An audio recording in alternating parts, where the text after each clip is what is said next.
comporta uma totalidade na qual todas as esferas da nossa vida é preenchida: espírito, alma e corpo. Não existe um ato sexual no qual não exista simplesmente corpo. Sempre vai existir espírito, alma e corpo. Por isso, ontem nós comentamos sobre a importância de você escolher bem suas parceiras para evitar... Sua parceira, perdão. Obrigado pela correção. Para que você evite ficar carregando lastros de alma. Deixa eu aceitar minha parceira. Primeira e única parceira.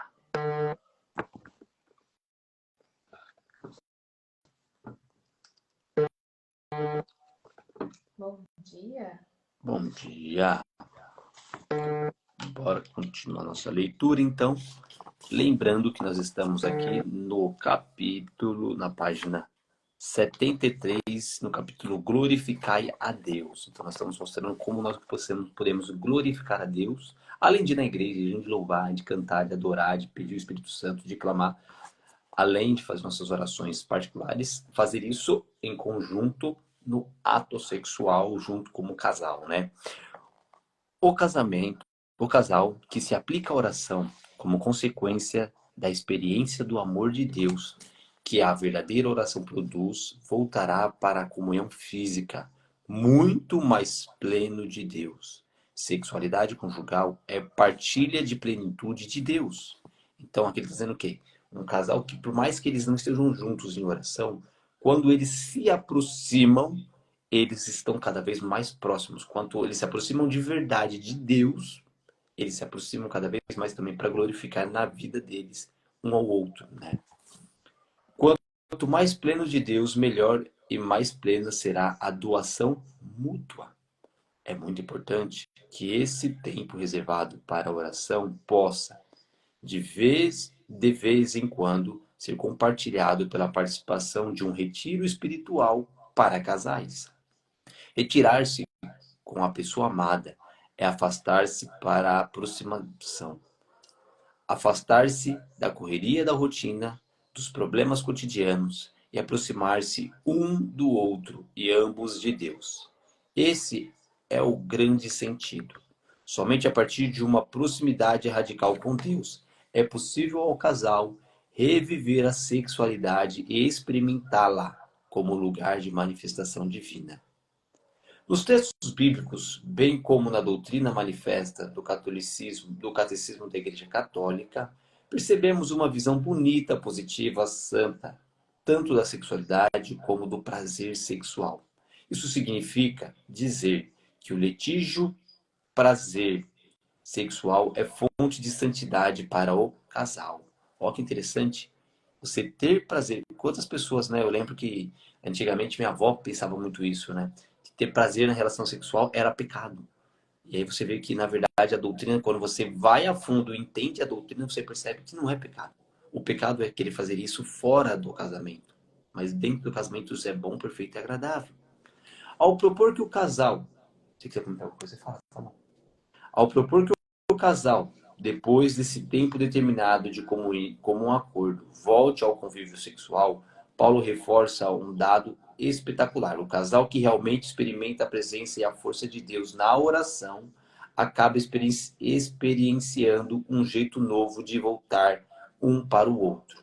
Na expressão retornar novamente um para o outro, fica muito claro que não se trata de um simples retorno, é para se retornar de um jeito novo.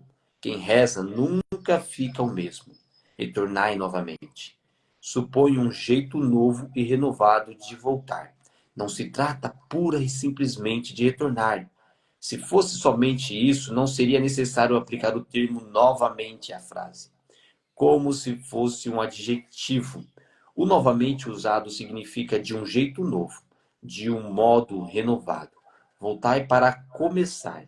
É mais do que um simples retorno. É um retorno de um jeito novo. É um retorno cheio de entusiasmo, de alegria.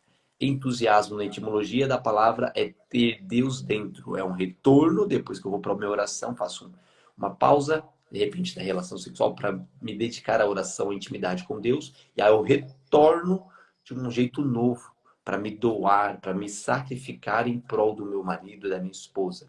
É uma forma diferente do que era feito antes, né? E muitas vezes a gente, quando tem essa visão, e eu estou dizendo a gente, digo eu também, quanto mais perto de Deus, mais longe da relação sexual eu tenho que estar, porque senão eu não consigo chegar perto de Deus. Mas a gente tá vendo que não é bem assim, né? Um comum acordo, ok? Mas também é possível ter uma vida plena e sexual junto ao mesmo tempo, né? Até mesmo porque no casamento precisa disso. É um retorno cheio de prazer. Fecundo, fecundo amor conjugal.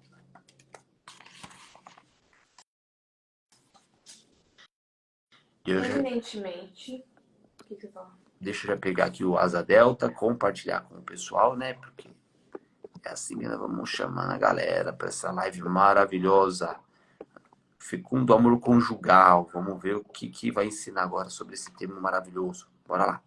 Eminentemente humano, porque parte de uma pessoa e se dirige a outra pessoa, mediante o afeto da vontade. O amor conjugal envolve o bem de toda a pessoa, portanto é capaz de enobrecer as expressões do corpo e da alma como elementos e sinais específicos da amizade conjugal e de enriquecê-los com uma especial dignidade. O Senhor, por um dom especial de graça e caridade, se dignou restaurar, aperfeiçoar e elevar esse amor, semelhante amor que associa o divino ao humano, leva os esposos à mútua doação de si mesmos, provada um terno afeto e com obras, e lhes impregna toda a vida. Mas cresce e aperfeiçoa com uma própria generosa operosidade, supera por consequente de longe a mera inclinação erótica que, cultivada com egoísmo, desaparece rápida e miseravelmente. Essa afeição exprime e se realiza de maneira singular pelo ato próprio do matrimônio. Por isso, os atos pelos quais os cônjuges se unem, íntima e constante, são honestos e dignos, quando realizados de maneira verdadeiramente humana, testemunham e desenvolvem a mútua doação pela qual os esposos se enriquecem com o coração alegre e agradecido. A unidade do matrimônio é também claramente confirmada pelo Senhor mediante a igual dignidade do homem e da mulher como pessoas, a qual deve ser reconhecida no amor mútuo e perfeito. Por isso, os esposos, robustecidos pela graça para uma vida santa, cultivarão com assiduidade a firmeza do amor, a grandeza de alma e o espírito de sacrifício, e os implorarão na oração. A fecundidade do amor conjugal é testemunhada e refletida no prazer sexual. O orgasmo eternaliza a doação mútua e manifesta a exclusividade da pertença conjugal. No momento do ápice sexual, o ser dos amantes estão inteiramente voltados para o outro. Naquele momento, o marido e a mulher se pertencem por inteiro. Todo pensamento se apaga da mente. Todas as sensações físicas se concentram nessa doação exclusiva. Circulação sanguínea, respiração, pressão, músculo, pele. Todo o corpo é doação completa ao outro. As palavras são pobres demais para descrever o amor que envolve um casal em êxtase sexual. O prazer sexual reflete a exclusividade da pertença conjugal. Somente o casal pode experienciar esse momento. Naquele instante, um é inteiramente e exclusivamente do outro. Em quase tudo na vida, o casal se relaciona com outras pessoas. Tudo que um ou outro é e faz, outras pessoas também saboreiam. No prazer sexual, somente o cônjuge participa. O prazer é íntimo e exclusivo, por isso é unitivo e fecundo. O prazer vai além do clímax físico. A ternura que envolve o casal e a própria intimidade que experienciam é fonte de prazer e santa alegria. A compreensão da beleza bíblica do prazer evidencia que o matrimônio não foi instituído apenas com o fim da procriação. Por isso, é preciso que o amor recíproco se realize com reta ordem para que cresça e amadureça. É isso que descobrimos quando meditamos o Código do Direito Canônico, que, mesmo sendo um conjunto de leis e normas, deixa transparecer a santidade e a beleza da intimidade sexual. A aliança matrimonial, pela qual o homem e mulher constituem entre si uma comunhão da vida toda, é ordenada por sua índole natural ao bem dos cônjuges e à geração da prole. O Catecismo da Igreja Católica, número 1602, lembra que a Sagrada Escritura abre-se com a criação do homem e a mulher, a imagem e semelhança de Deus, Gênesis 1, 26, 27, e se fecha com as núpcias do Cordeiro, Apocalipse 19, 7, 9. Esse destaque é consequente da certeza de que a salvação da pessoa e da sociedade humana está extremamente ligada ao bem-estar da comunidade conjugal e familiar. No catecismo, a sexualidade é sempre vista na sua totalidade santificante. A sexualidade afeta todos os aspectos da pessoa humana. Em sua unidade de corpo e alma, diz respeito particularmente à afetividade, à capacidade de amar e de procriar, e, de uma maneira mais geral, à aptidão de criar vínculos de comunhão com os outros. Por isso, cabe a cada um, homem e mulher, reconhecer e aceitar a sua identidade sexual, a diferença e a complementariedade físicas, morais e espirituais estão orientadas para os bens do casamento e para desabrochar a vida familiar. A harmonia do casal e da sociedade depende, em parte, da maneira como se vivem entre os sexos e complementariedade, a necessidade e apoio mútuos. Cada um dos sexos é, com igual dignidade, embora de maneira diferente, imagem do poder e da ternura de Deus. A união do homem e da mulher no casamento é uma maneira de imitar na carne a generosidade e a fecundidade do Criador. Jesus veio restaurar a criação na pureza de sua origem. A sexualidade está ordenada para o homem conjugal entre homem e mulher. No casamento, a intimidade corporal dos esposos se torna um sinal e um penhor de comunhão espiritual. Entre os batizados, os vínculos do matrimônio são santificados pelo sacramento. A sexualidade, mediante a qual o homem e a mulher se doam um ao outro com os atos próprios e exclusivos dos esposos, não é, em absoluto, algo puramente biológico, mas diz respeito ao núcleo íntimo da pessoa humana como tal. Catequese conjugal. Só eu terminar aqui, pode começar, né, Henrique? A Bíblia começa e termina falando da unidade conjugal e familiar. A harmonia do casal vai depender da nitidez sexual do casal. Não, o que você queria falar? Estou escrevendo aqui. Na frase anterior. A harmonia do casal vai depender da intimidade sexual do casal? É. Deixa eu tirar esse fixar e fixar esse aqui. A harmonia do casal vai depender da intimidade sexual do casal. Exatamente. Bom, então, já terminou esse capítulo. Cara, você leu voando, hein? O tempo está acabando. Não. Temos o tempo suficiente. Daí significa, esse é o princípio da escassez. Então, vamos lá. Que resumo do que eu entendi do que você falou aqui agora. O ato sexual do casal é honesto e digno diante da visão de Deus. A Deus, tá? De a Deus, mas é de Deus. Marido e mulher estão 100% inteiros no momento íntimo. Essa é uma das virtudes do casamento. A Bíblia começa e termina falando da unidade conjugal e familiar do casal.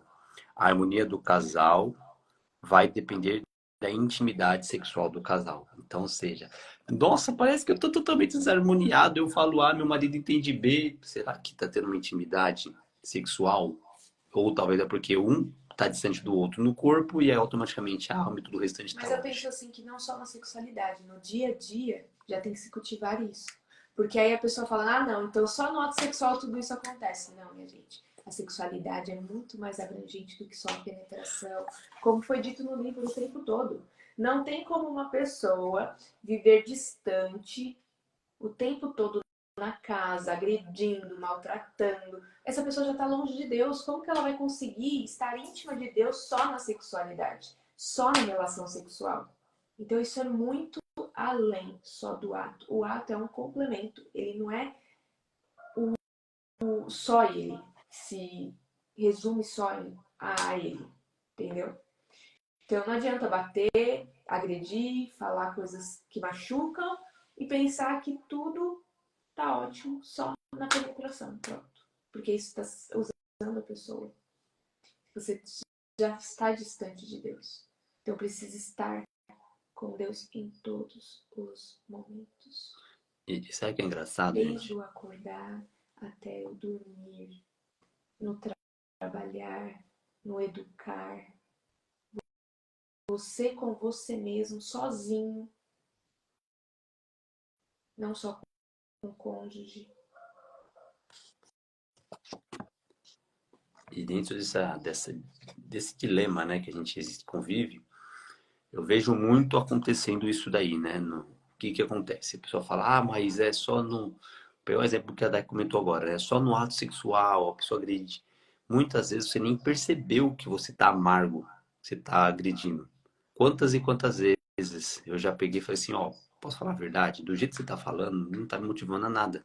Não falei algumas vezes, ela fala, ó, do jeito que você tá falando, você me desculpa, mas você tá mais me afastando do que me aproximando de você.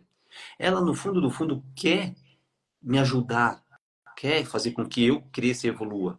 Só que do jeito que a pessoa tá falando, não é sobre o que eu falo. Eu chego e falo assim, amor, por favor, pega água pra mim. Amor, por favor, pega água pra mim. Mudou. Só que a entonação, 85% da nossa fala é não verbal. E agora eu vou mudando um pouco o contexto. Por exemplo, né? O que que acontece? Isso daí eu vou falar porque eu já passei por isso algumas vezes e já fiz muito isso. E aí, de vez em quando, esse pensamento volta na minha cabeça e eu tenho que ficar lutando contra ele. Aqui nós vimos que a mulher não pode se negar ao homem, exceto em comum acordo. E o homem não deve se negar à sua esposa, exceto em comum acordo. Ok? Ok. Se tem uma coisa horrível que acontece no casamento, é quando o homem quer algo e vai para perto da mulher e ela recusa. E muitas vezes ela não percebe. Pra você ter uma ideia como é inconsciente, teve vezes que eu já cheguei e falei assim, tá vendo? Por quê? Porque eu vou dar um beijo na Dayana na bochecha. E ela praticamente me empurra. Fala, porra, velho. Então, qual que é a sensação que gera no coração, no seu inconsciente, quando você vai dar um beijo na sua esposa sem malícia e ela te empurra? Só que aí, um minuto depois, o filho vem e beija. E ela abraça, beija. O filho fala: eu não tô entendendo, mano. Eu fui dar um beijo na bochecha da minha esposa, ela me empurrou, me recusou. E meu filho chegou aí, abraçou e agora é cheio de amor e carinho com ele. Então o que que tá acontecendo? E isso daí gera o quê? Gera, falou, quer saber? Então já que eu chego perto para dar um carinho, a pessoa me empurra, ela não quer aceitar o carinho, então eu não vou fazer nada. Aí começa a resumir só no ato sexual. Isso já aconteceu comigo, tá, gente? Eu falo que já aconteceu porque não acontece mais, graças a Deus. Mas isso já aconteceu comigo. Fala, quer saber? Então, eu não vou ficar me preocupando em ficar dando carinho e atenção, não, porque se eu vou chegar lá, eu quero, sinceramente, não tem um sentimento mais humilhante do que o marido querer fazer um carinho na mulher e ela recusar, ela empurrar ele, ela se afastar dele. Parece que ele tá estrupando ela. A sensação que você tem que eu tinha era essa. E isso daí está relacionado a traumas da minha infância, tá, gente? Não está relacionado ao fato em si. Que muitas vezes, se eu perguntar para Diana, você percebeu que você fez isso? Ela não percebeu. Por quê? Porque aquilo ali foi um forte impacto emocional que eu tenha vivido no passado e está gravado na minha mente. Então, um simples gesto dela se desviar faz com que eu fique extremamente estressado, puto com o resto da vida daquilo Agora ali. a pergunta que não quer calar, você foi atrás para resolver o seu problema? Para E não jogar mais a culpa no outro? posso finalizar o Porque você raciocínio? acabou de dizer. Posso finalizar o raciocínio? E aí, isso daí gera dentro de mim o que? Uma repulsa. Gera dentro de mim um sentimento de tristeza. Então, o que que acontece o Rafael? O Rafael, aquela criança do Rafael que sofreu esse trauma lá no passado, quando ela sente isso de novo, o meu cérebro ele quer me proteger. Então, o que que ele vai fazer? Ele vai falar assim, cara, não vai pra cima não. Não dá carinho não. Tá vendo? Você é trouxa. Toda vez que você fica dando amor e carinho, ela fica aí, ó, te empurrando. Parece que você tá mendigando. Eu falo, às vezes eu me sentia, sabe como? Um mendigo sexual. O que que é um mendigo? Que eu tinha que ficar aqui, ó, por favor, eu te E digo imploro. mais, enquanto não resolver a causa, existe a medicina integrativa. A gente costuma querer só resolver os sintomas, querer só pincelar por cima, enquanto não for na causa, na razão daquilo, não curar emocionalmente, não curar os traumas, não ter consciência plena, porque consciência já tem. Agora, resolver o problema vai continuar a mesma coisa sempre. Se tem a consciência, vai atrás da causa. E não adianta ficar culpando o outro. Não adianta ficar se vitimizando. Eu sou um mendigo. Tem consciência? Vai atrás da causa. Vamos lá, gente. Aqui tem dois pontos de vista, tá? E isso é legal, tá? Dentro do relacionamento a gente vai ter sempre dois pontos de vista. Vocês vão perceber que existe a Dayana mostrando o ponto de vista da mulher e o Rafael mostrando o ponto de vista do homem. Então, cada um vai interpretar da sua forma e vai entender.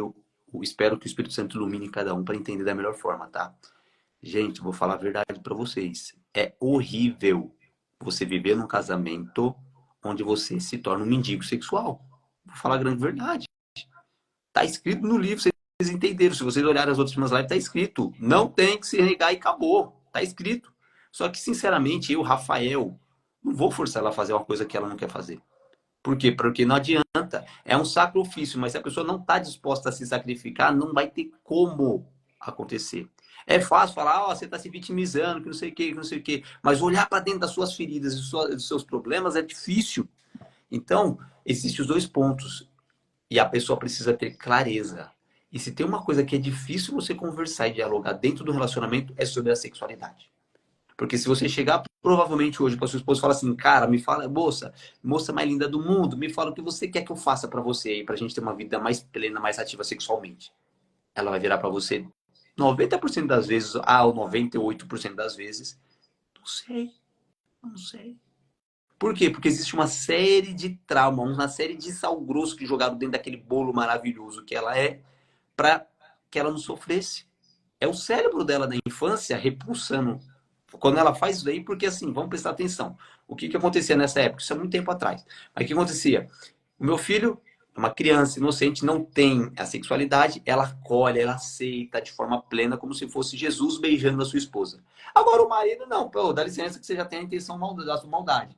Já tem a maldade sexual. Aí que tá o bloqueio. E ninguém enxerga. É mais fácil falar do outro cara que tá com problema de rejeição do que eu enxergar o meu bloqueio sexual com relação a achar que isso é pecado pecaminoso. E isso daí acontece com muitas pessoas dentro da religião. Até por isso que eu acho interessante esse livro, que vem escrito de um padre. Olhando agora, fazia tempo que eu tinha lido esse livro. Porque a gente começa a enxergar essa dimensão. Porque é muito fácil eu tacar pedra no bloqueio da infância daquela criança que foi rejeitada e ela não quer aquilo ali, porque aquilo ali leva ela para dentro do inferno. E aí, então, ao invés de eu corrigir essa minha ação, essa atitude de expulsar e tentar entender por que eu estou expulsando um ato simples de amor e carinho do meu marido, e isso acontece inconsciente. Você que está assistindo a live, presta atenção que isso acontece inconsciente. Não é que a Dayana, quando ela fazia isso querendo machucar o Rafael. Não, ela fazia inconsciente. Quando eu comecei a falar para ela, tá vendo? Você fez assim, até ela se espantava. E do ponto de vista dela, era só um gesto. Só que ela não percebia a incongruência que existia na fala dela. Não, mas isso aqui é normal. E muitas vezes ela falava assim ainda: isso é normal, você que tem que resolver seus problemas, porque eu não tenho nada a ver com isso. Porém, quando a gente fala sobre um amor conjugal de doação, não funciona assim. Eu estou ali me doando, falando, conversando, quero trazer um gesto. Porque a mulher fala assim: ah, mas ele é grosso o dia inteiro. Mas por que ele começou a ficar grosso o dia inteiro? Porque quando namorava ele não era grosso o dia inteiro. Presta atenção, porque provavelmente foi consequências de como você tratou ele que ele está te tratando dessa forma agora. E isso já aconteceu no relacionamento. Eu falo assim, quer saber? Eu vou ficar uma semana sem trocar ideia com ela. Não faz sentido. Toda vez que eu vou falar com ela, eu tomo tapa na cara. Pra que eu vou ficar conversando? Presta atenção você. Você vai conversar com qualquer pessoa. Toda vez que você vai conversar com a pessoa, ela arruma briga com você. Você vai querer dialogar com ela? Toda vez que ela vai, você está fazendo um negócio ali pro bem da família, aquilo que você acredita. Ela não chega e pergunta a sua opinião e tenta chegar num comum acordo. Ela chega e fala, você está fazendo errado, você tem que fazer do jeito que eu quero. Quantas e quantas mulheres não são assim?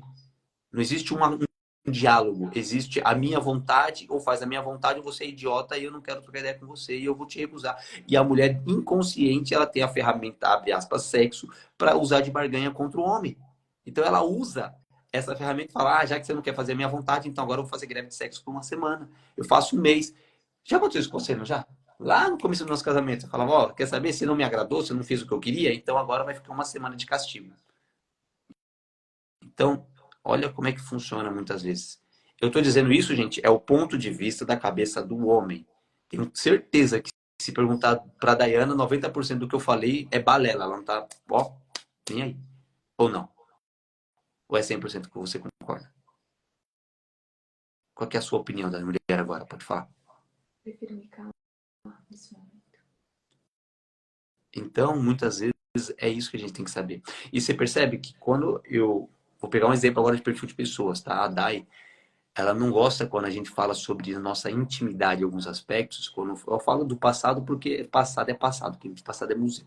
Mas, porque quando você expõe isso, você se sente meio que ferido.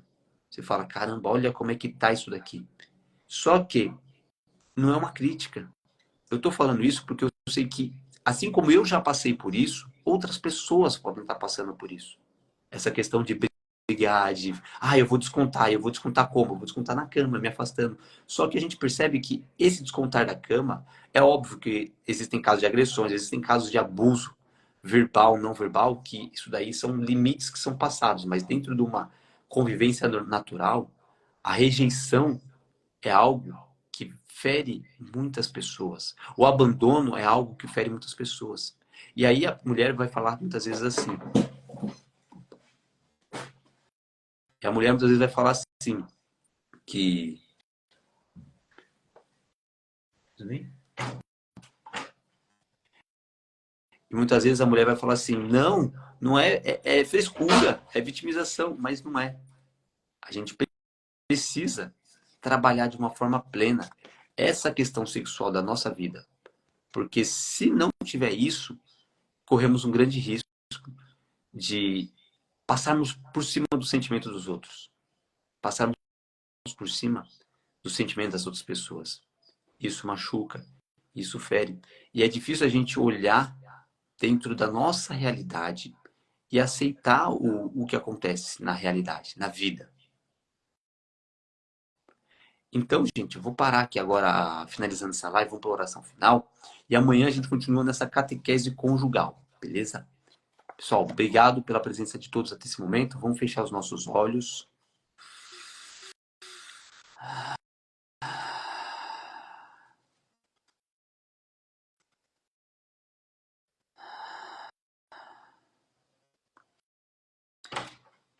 Bom dia, Espírito Santo, servo da prudência. Minha impetuosidade muitas vezes me faz tomar caminhos errados. A prudência deve ser nossa companheira diária, para não errarmos em nossas opções. Para passarmos este dia tendo como meta a prudência de agir e de falar. Dirigir, Senhor, todas as nossas ações, para que eu não cometa erros, não peque por agir impensadamente.